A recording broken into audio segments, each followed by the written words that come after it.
दोपहर के 3 बजे हैं। अस्सलाम वालेकुम। ये रेडियो पाकिस्तान है।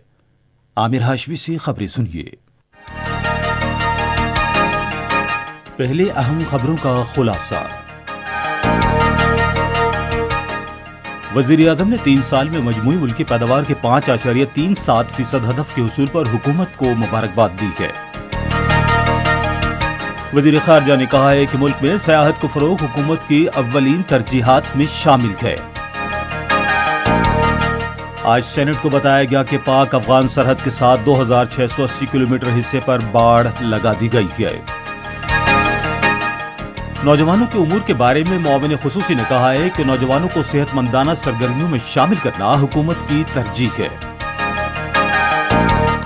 भारत के गैर कानूनी ज़ेर कब्जा जम्मू और कश्मीर में गाँव कदल के कत्लेआम को 32 साल मुकम्मल होने पर आज श्रीनगर और मुल्हिका इलाकों में मुकम्मल हड़ताल है।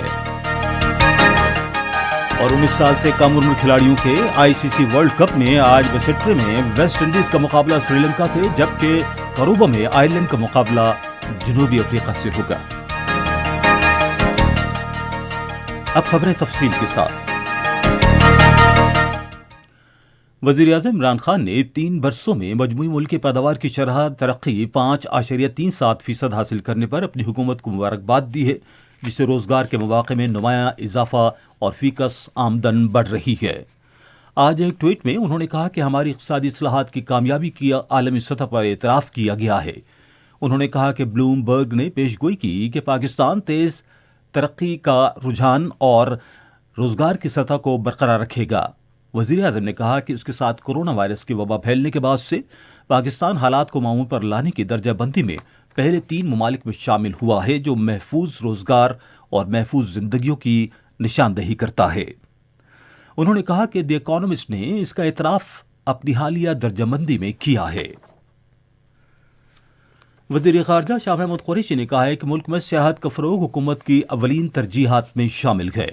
आज इस्लामाबाद में सियाहत के बारे में मुआविन खुसूसी आज़म जमील से गुफ्तगू करते हुए उन्होंने कहा कि मुल्क में 2019 में सियाहत के शोबे में मिसाल तरक्की की है। वज़ीर ख़ारजा ने कहा कि कोरोना वायरस ने दूसरे शोबों की तरह सियाहत को भी मुतासिर किया है। उन्होंने कहा कि सियाहत को फ़रोग़ देने के लिए हम गैर मुल्कियों को ऑनलाइन वीज़े समेत दीगर मुराद की पेशकश कर रहे हैं। वज़ीर दाखिला शेख रशीद अहमद ने कहा है कि पाक अफगान सरहद के साथ 2680 किलोमीटर हिस्से पर बाढ़ लगा दी गई, जबकि बाकी 21 किलोमीटर हिस्से पर बाढ़ लगाने का काम जल्द मुकम्मल कर लिया जाएगा। आज सेनेट में नुक्ता एतराज़ पर इजहार ख्याल करते हुए उन्होंने कहा कि हम पाक ईरान सरहद पर बाकी मानदा 200 किलोमीटर हिस्से पर भी बाढ़ लगाने का काम मुकम्मल करने की कोशिश कर रहे हैं। वज़ीर दाखिला ने कहा कि हमने देरपा अमन के लिए तहरीक तालिबान पाकिस्तान के साथ मुख्तलिफ मामलात पर राब्ता किया था कि इस्लामाबाद में शाहीन स्क्वाड के पुलिस कांस्टेबलान पर हमला कर दिया गया। लाहौर धमाके की मजम्मत करते हुए उन्होंने कहा कि वाक़े की तहकीकात जारी हैं और किसी को भी मुल्क का अमन तबाह नहीं करने दिया जाएगा। सेनेट में आज वक्फा सवालात के दौरान सवालों के जवाब देते हुए गुर्बत के खात्मे के बारे में मुआविन खुसूसी सानिया निश्तर ने कहा कि हुकूमत ने मुल्क में नशोनुमा और जच्चा बच्चा से मुतालिक मसाइल से निपटने के लिए कई इक़दाम शुरू किए हैं। उन्होंने कहा कि इस साल जून तक मुल्क के हर जिले में एहसास डेवलपमेंट सेंटर्स खोले जाएंगे। उन्होंने कहा कि अब तक 15 जिला में 50 मराकज़ खोले गए हैं।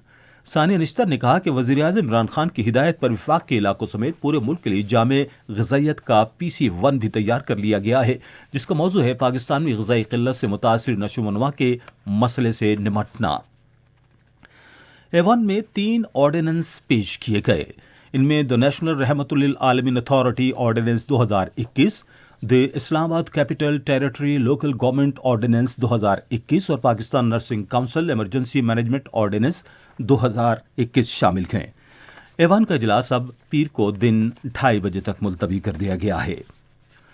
वज़ीर ख़ारजा शाह महमूद कुरैशी ने कहा है कि मौजूदा हुकूमत ने अवाम के बहबूद के लिए मुल्की ख़ारिजा पॉलिसी को ज़मीनी सियासत से ज़मीनी मईशत की जानिब लाने की एक नई सिमत दी है। आज कौमी असम्बली में इजहार ख्याल करते हुए उन्होंने कहा कि मुल्क की मईशत कोरोना वायरस के बावजूद आलमी मईशतों की निस्बत अब तक 5.37% की शरह नमू को छू रही है। انہوں نے کہا کہ عالمی بینک کے جائزے کے مطابق ہمارا زرعی شعبہ 3.3% سے ترقی کر رہا ہے۔ انہوں نے کہا کہ ہماری برآمدات اور ترسیلات زر ریکارڈ سطح پر پہنچ رہی ہیں۔ اس کے ساتھ ساتھ اعداد و شمار ظاہر کرتے ہیں کہ فی کس آمدنی میں اب اضافہ ہو رہا ہے۔ وزیر خارجہ نے کہا کہ گیس کی کمی کے باوجود یوریا کی پیداوار میں اضافہ ہوا ہے۔ انہوں نے کہا کہ ہم عالمی منڈی کی نسبت کسانوں کو انتہائی سستی کھاد فراہم کر رہے ہیں۔ انہوں نے کہا کہ اشیاء خردونوش ذخیرہ کرنے والوں کے خلاف کارروائی کی جائے گی۔ شاہ محمود قریشی نے تسلیم کیا کہ مہنگائی سب سے بڑا مسئلہ ہے، تاہم انہوں نے کہا کہ اس کے پیچھے کئی عالمی پہلو ہیں جن میں عالمی منڈیوں میں گیس اور پیٹرولیم مصنوعات کی قیمتوں میں اضافہ شامل ہے۔ وزیر خارجہ نے کہا کہ ہم اس اختلاف کی جماعتوں کی تنقید کا خیر مقدم کرتے ہیں، لیکن انہیں عوام میں مایوسی نہیں پھیلانی چاہیے کیونکہ یہ ملک کے مفاد میں نہیں ہے۔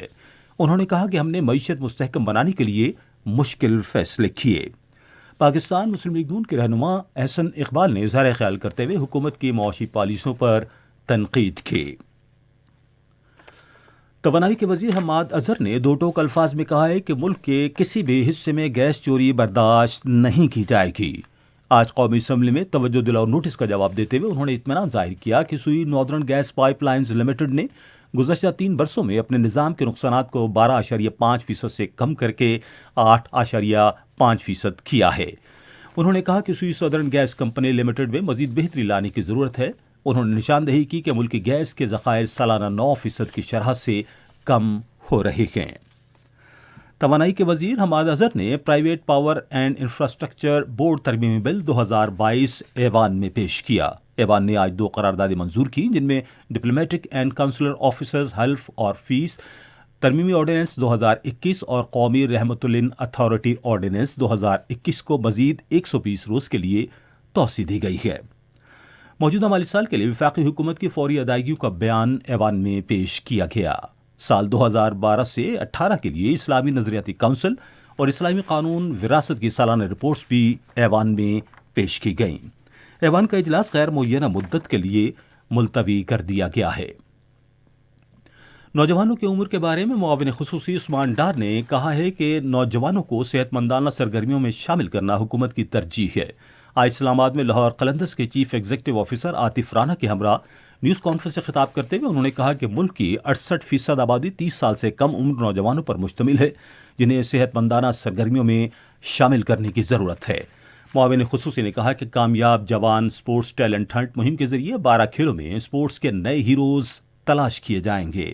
انہوں نے کہا کہ کامیاب جوان پروگرام اور لاہور قلندرز مل کر کرکٹ کے کھیل میں باصلاحیت کھلاڑیوں کو تلاش کریں گے اور نئے ہیروز کو آگے لایا جائے گا۔ عاطف رانا نے اس موقع پر اظہار خیال کرتے ہوئے کہا کہ وہ اگلی پاکستان سپر لیگ کے بعد ملک بھر میں ٹیلنٹ ہنٹ پروگرام منعقد کریں گے۔ یہ خبریں آپ ریڈیو پاکستان سے سن رہے ہیں۔ بھارت کے غیر قانونی زیر قبضہ جموں و کشمیر میں گاؤں قدل قتل عام کی 32ویں برسی کے موقع پر سری نگر اور مضافاتی علاقوں میں آج مکمل ہڑتال ہے۔ ہڑتال کی اپیل کل جماعتی حریت کانفرنس نے کی ہے۔ 21 جنوری 1990 کو بھارتی فوج کی سری نگر میں گاؤں قدل کے علاقے میں پرامن مظاہرین پر اندھادھند فائرنگ کے نتیجے میں 50 سے زائد افراد جاں بحق اور سینکڑوں زخمی ہو گئے تھے۔ مقبوضہ علاقے میں فسطائی مودی حکومت کی طرف سے کشمیر دشمنی میں اٹھائے گئے اقدامات کی طرف دنیا کے توجہ مبذول کرانے کے لیے آج نماز جمعہ کے بعد پرامن مظاہرے کیے گئے۔ نسل کشی کی روک تھام کے لیے اقوام متحدہ کے سابق مشیر جان ای مینڈس نے بھارت میں مسلمانوں کی نسل کشی کی اپیل کو تباہ کن قرار دیا ہے۔ الجزیرہ کے ساتھ ایک انٹرویو میں انہوں نے کہا کہ اقوام متحدہ کے سلامتی کونسل کو بھارتی اقلیتوں کے تحفظ کے لیے مداخلت کرنی چاہیے۔ انہوں نے کہا کہ مودی حکومت کی بعض عوامی پالیسیاں اقلیتوں کے خلاف امتیازی سلوک پر مبنی ہیں۔ امریکہ کے وزیر خارجہ اینٹونی بلنکن اور روس کے وزیر خارجہ سرگئی لاروف آج جنیوا میں یوکرین کے تنازع پر بات چیت کریں گے۔ روس نے مغرب سے مطالبہ کیا ہے کہ یوکرین کو نیٹو میں شمولیت سے روکا جائے۔ ادھر امریکہ نے روس کو خبردار کیا ہے کہ اگر اس کی فورسز نے سرحد پار کی تو سنگین نتائج ہوں گے۔ کرکٹ 19 سال سے کم عمر کھلاڑیوں کے ICC ورلڈ کپ میں آج 2 میچ کھیلے جائیں گے۔ پہلے میچ میں ویسٹری میں ویسٹ انڈیز کا مقابلہ سری لنکا سے ہوگا، جبکہ دوسرا میچ ٹوروبا میں آئرلینڈ اور جنوبی افریقہ کے درمیان کھیلا جائے گا۔ دونوں میچ پاکستان کے بیاری وقت کے مطابق شام 6 بجے شروع ہوں گے۔ اور اب موسم کی صورتحال۔ محکمہ موسمیات کی پیشگوئی کے مطابق آئندہ 12 گھنٹے کے دوران خیبر پختونخوا، پنجاب، شمالی بلوچستان، گلگت بلتستان اور کشمیر میں तेज हवाओं और गरज चमक के साथ बारिश और पहाड़ों पर बर्फबारी का इम्कान है। पंजाब के मैदानी इलाकों में धुंध छाई रहेगी। आज रिकॉर्ड किया गया 22 शहरों का दर्जा हरारत। इस्लामाबाद, लाहौर और कोयटा 13 डिग्री सेंटीग्रेड, कराची 28, पेशावर 13, गिलगित 9, मरी 4 और मुजफ्फराबाद 10 डिग्री सेंटीग्रेड। महकमे मौसमियात की पेशगोई के मुताबिक भारत की गैर कानूनी ज़ेर कब्ज़ा जम्मू और कश्मीर में आज रिकॉर्ड किया गया दर्जा हरारत श्रीनगर, पुलवामा और बारामूला में 1 डिग्री सेंटीग्रेड, जम्मू 16, लेह -7 और अनंतनाग शुपैया में 7 डिग्री सेंटीग्रेड रहा। इसी के साथ खबरें खत्म हुई। मजीद खबरों और तर्जुमों के लिए हमारी वेबसाइट पर radio.gov.pk और फेसबुक के link radio Pakistan news official पर बराह रास्त वीडियो स्ट्रीमिंग भी मुलाहिजा कीजिए।